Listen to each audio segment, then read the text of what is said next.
and the Prime Minister Tony Abbott joined me from his office in Canberra earlier today. Prime Minister, thank you very much for your time. Thanks, Lee. How will Australia decide who gets to be among the 12,000? We will work very closely with the UN High Commissioner for Refugees.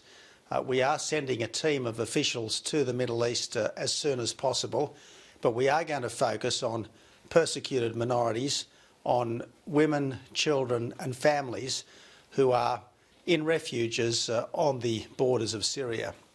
We have Syrian refugees in our own detention centre on Manus Island. Why do those people not deserve a chance at refuge in Australia?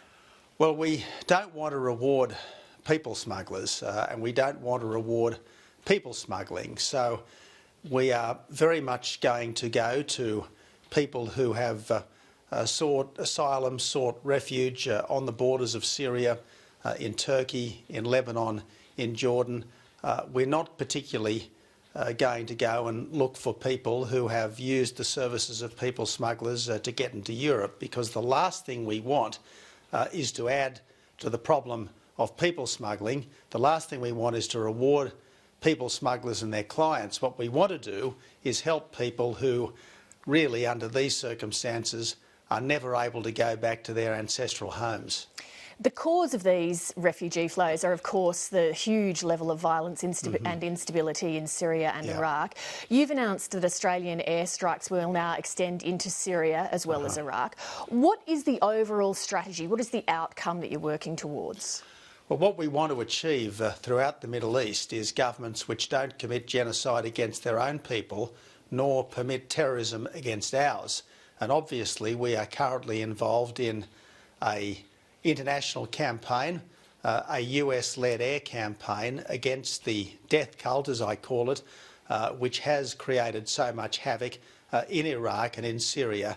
And in order to help defeat and destroy Daesh in Iraq, it's important to strike at their bases and supply lines in Syria as well. How will you judge, though, when that mission is complete?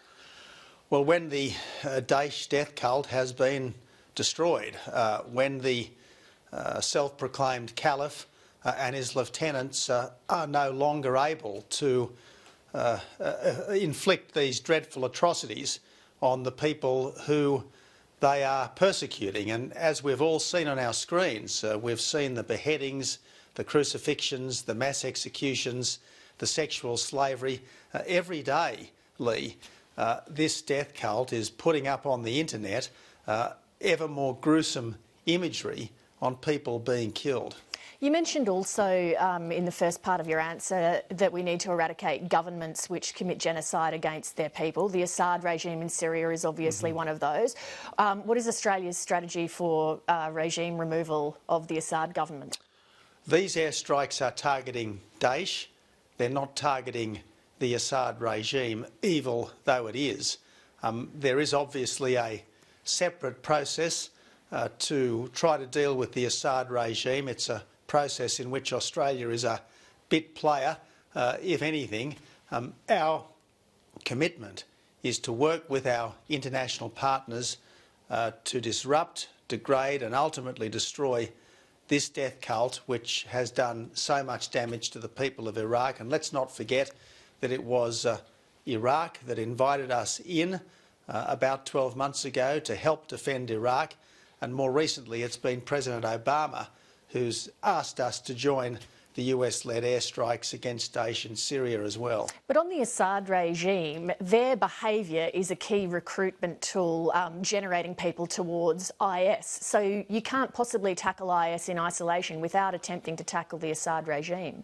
Well, I certainly accept, Lee, that the humanitarian crisis on the borders of Syria is driven by people fleeing the mass executions of Daesh on the one hand and the chemical weapons and the other atrocities of the regime on the other hand. But our strategy seems only focused on one end of that. Well, just because there is one evil that at the moment we are not proposing specifically to address with airstrikes doesn't make it wrong to extend our airstrikes against Daesh targets in Syria, given that the focus of our efforts is to protect the people of Iraq and to try to help the Iraqi government to regain control over its own territory. That's the focus of our military efforts, and obviously that is helped if we can target Daesh operations over the border, which are contributing to their operations in Iraq. The former head of the CIA and the former military commander of US forces in Iraq and Afghanistan, General David Petraeus, was on this program on Monday night, and he says that the US and its allies need to do more to equip moderate opposition forces in Syria to attack both Assad and IS. What is Australia's position on that? Well, it's a nice idea. It's not easy to find moderates in that part of the world, particularly in Syria. At the moment, the main forces are the gruesome Assad regime, the, if anything, even more diabolical Daesh death cult, and then, of course, there's people linked with Al-Qaeda. So it's difficult to find effective moderates in Syria. Obviously, if we can find them, we're happy to provide help along with our allies, but let's not underestimate just what kind of a cauldron this is. That said, Lee, it is important to do what we can in partnership with our allies against the death cult, which has done so many gruesome things over the last 12 months. Let's quickly run through some other issues, Prime Minister, starting with the economy. When Labor left office, unemployment was 5.8%, it's now 6.3%. Growth was 2.5%, it's now 2%. The Australian dollar was 92 cents, it's now around 70 cents. The budget deficit was $30 billion when you took office, and now it's $48 billion. How do you explain to the Australian people that you were elected promising, in your words, to fix the budget emergency, yet in fact Australia's economic position has worsened under your leadership? Well, I don't accept that. The boats have stopped. We're talking about the economy. The boats have stopped. The carbon tax is gone. The mining tax is gone. We are now on a path to sustainable surplus, and we've got 3 free trade agreements finalised. If only the Labor Party and the CFMEU weren't trying to sabotage the free trade agreement with China. Prime Minister, I just ran you through... And we've got 335,000 more jobs. Now, I just ran you through that is the one series achievement of which I am most proud, if I may, the 335,000 extra jobs Yet that unemployment are there is still going up. But we have 335,000 more jobs. Jobs growth now is at 4 times the rate as in Labor's final year, and all of the recent indicators of economic activity say that business conditions are stronger now than at any time since 2008. But, Prime Minister, I just ran you through numerous independent statistics showing that the economy is in a weak position. I'm just wondering, why has the language changed so much that it was an emergency when the numbers were better than that, but now it's not an emergency? And let me give you some statistics. Bankruptcies at record lows, company registrations at record highs, car sales and housing approvals at near record highs. So a lot of very good things are happening in our economy, and Lee, I refuse to talk our country down. I refuse to talk our country down, and I hope the national broadcaster might join me in looking for the good and boosting our country, which has so much potential. I wonder what you would have done if I'd helped Wayne Swan and Julia Gillard look for the good. Well, we were prepared to work with the Labor Party where it did good things, where they did bad things like spend like drunken sailors, put bats into roofs that caught fire, waste billions and billions on unnecessary school halls, bring in a carbon tax. When they did all those things, we worked against them. OK. At the start of the year, you promised a families package that was meant to boost growth and productivity. How do you explain the fact that all these months later it hasn't been legislated? Well, we also said when we brought it down on budget night that it had to be paid for, and so far the Senate has not been prepared to pass the savings measures that we think are important if this very, very necessary improved and expanded childcare package is to come into force. But it's your job to negotiate that. And that's exactly what Minister Morrison is doing. He is talking every day to the Labor Party and to the crossbenchers saying, if you want a better childcare system, it has to be done responsibly and prudently. Here are some savings in what we think are lesser priorities so that we can have additional spending in what we think is a higher priority. You were highly critical of Kevin Rudd for governing by review. Given that, why have you spent your first term in government commissioning white papers into things like tax and federation? You've not done anything on labour market reform. Why have you spent your time doing reviews rather than taking action? Well, Lee, with respect, we have done a very great deal on labour market reform. We have sought to do a very great deal on labour market reform. We've sought to restore the Australian Building and Construction Commission, which would bring back the rule of law on construction sites. We've sought to impose the same standards on union officials, which we typically impose on company directors. We've got the Royal Commission into Trade Union Corruption going on right now. And yet business is still unhappy with the pace of reform and what you've done. And business is right to be very unhappy with the Senate and with the Labor Party in particular, which is still protecting dodgy union officials. But you're the government. And it's important to know who the villains are here.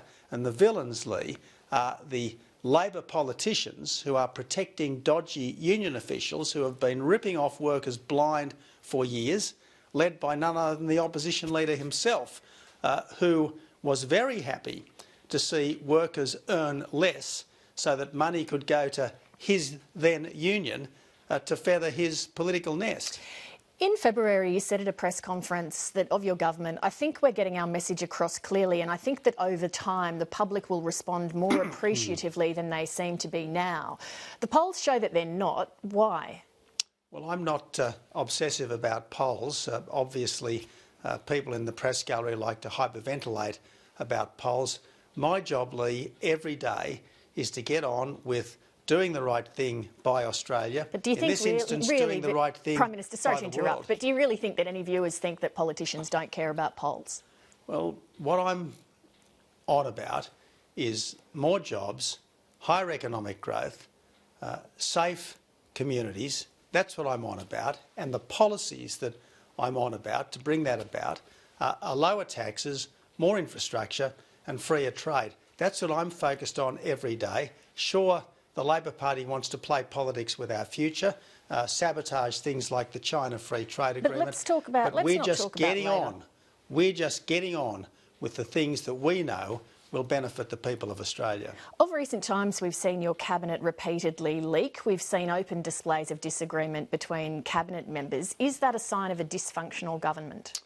Look, this is a government which is getting on with the job. And, you know, I'm not going to tell you that from time to time there haven't been things that people hyperventilate over. But does the degree of dysfunction... We've got on with the job. We have got on with the job. We've cut taxes, we've cut regulation, we've finalised free trade agreements, we've stopped the boats. Well, you've also and right now, this very day, we're doing the right thing by Australia. We're honouring our traditions of being a country which steps up to the mark when people are in trouble around the world. And it's only because we're doing the right thing by Australia that we can do the right thing by the wider world. Just finally, Prime Minister, you were considered one of the most effective opposition leaders in Australian history. Do you ever stop to wonder why that hasn't translated into being one of the most effective Prime Ministers? Well, I think this has been a very, very effective government, Lee, a very, very effective government. And I even had a Labor person say the other day that if they in government had done half the things that we have achieved in government, they would be patting themselves on the back every night. Now, I am extremely proud of what's been achieved. I'm very proud of the fact that all the major commitments that we made pre-election have been honoured. The carbon tax is gone, the boats are stopped, the roads are building, yes, and I'm going to keep making them. The roads are building and the budget is coming back under control. But when you say, very quickly, I know you've got to go, when you say that it's a very effective government, are you not saying to the Australian voters who are unhappy with your performance that they've got it wrong? You're being dismissive of their concerns? Well, no. Obviously, we can always do better, and every day we are striving to do better. But if you take, for argument's sake, the Canning by-election, which is coming up in a couple of weeks' time, we have an outstanding candidate, and we've got a very good record in Canning, getting rid of anti-Western Australian taxes like the carbon tax and the mining tax, and we are building the infrastructure that Western Australia needs. And when Western Australia had a GST problem, we didn't just wring our hands, we provided practical help. Prime Minister, we appreciate your time very much today. Thank you. Thank you, Lee.